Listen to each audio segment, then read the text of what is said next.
This morning, a multi-state manhunt for a pair of squatters who may be tied to the murder of a woman whose body was found in a duffel bag in her apartment. This morning, police say the suspects left the city in her stolen SUV and then they may have crashed it. Good day's Briella Tomassetti live in Kips Bay with the very latest. Good morning, Briella. What do we know?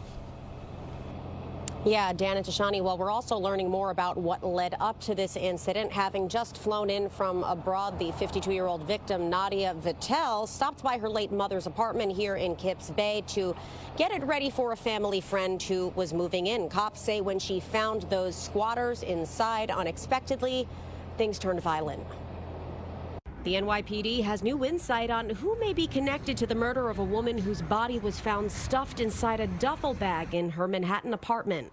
Investigators are looking for a pair of squatters, a man and a woman, who they believe were staying in the apartment prior to the gruesome discovery.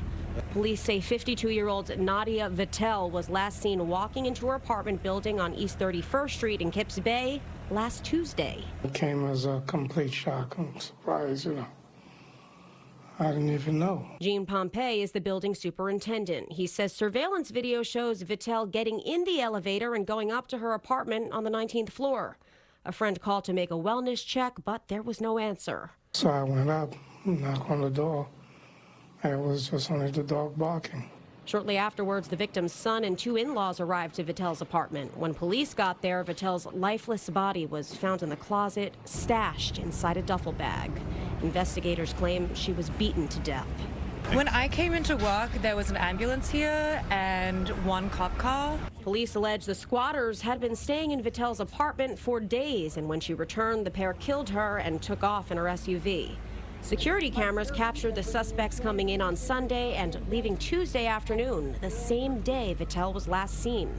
It's believed that they drove her car across the George Washington Bridge into New Jersey and then into Pennsylvania, where they crashed the vehicle. It's scary when something like this happens. You always expect it to happen somewhere else and not in your own neighborhood. Republican State Assemblyman Jake Blumenkrantz has filed a bill that would make it easier for homeowners to remove squatters from their properties. Under New York State law, people who claim their tenants can't be arrested for trespassing.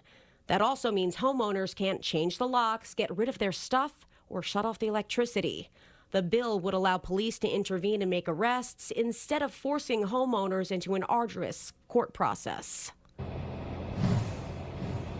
The bill states that tenants do not include squatters and give people rights after 45 days rather than the current 30 days, considering most short-term rentals here in New York City require tenants to stay for at least 1 month. For now, we're live here in Kips Bay. Dan, back to you.